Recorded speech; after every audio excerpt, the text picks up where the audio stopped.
Derrière les apparences de ce quartier calme de Vezins, on produit de la bière, et pas n'importe laquelle. C'est dans ce garage de 35 mètres carrés que Jean-Paul a installé sa microbrasserie pour produire la Moschner, un projet qui, comme les plus belles histoires, vit le jour un soir de Noël. J'ai un beau-fils un jour qui m'a offert un livre sur la bière, comment faire sa bière maison. Il m'a offert ça à Noël comme cadeau. Je me suis renseigné pendant les mois d'hiver. Et 2 mois après, j'avais acheté ce qu'il me fallait pour brasser. J'ai commencé dans mon garage avec un matériel de base. Moi, j'ai voulu créer. Et donc, j'ai commencé par faire germer mon orge, le torréfier dans le four de madame. Et ça sentait un peu l'artichaut, hein. Après un affinage de plus de 3 ans, la Moschner était fin prête.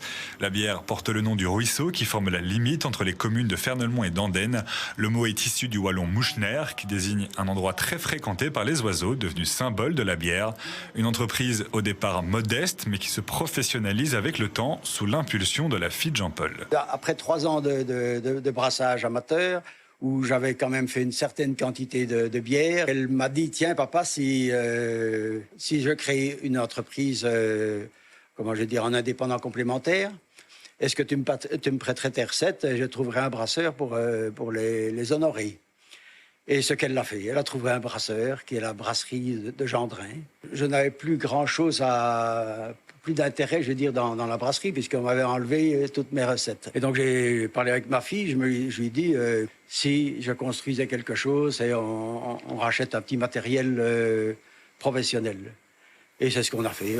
La machine était dès lors lancée. 2 cuves et 2 brassins, une capacité de fermentation d'11 hectolitres pour 5 bières, 2 blondes, 2 brunes et une spéciale aux arômes variés. La Moschner peut compter sur un circuit de distribution local entre Fernelmont et Andenne et sur le savoir-faire d'un véritable passionné, un savoir-faire que Jean-Paul compte bien partager. On pense aider les jeunes, comment je vais dire, à démarrer. Donc on a un projet pour l'instant de travailler à façon aussi pour un groupe qui voudrait se lancer. Pour les plus assoiffés d'entre vous, des dégustations sont déjà disponibles sur place, sur réservation. Nul doute que Jean-Paul vous accueillera avec grand plaisir, mais d'ici là, santé!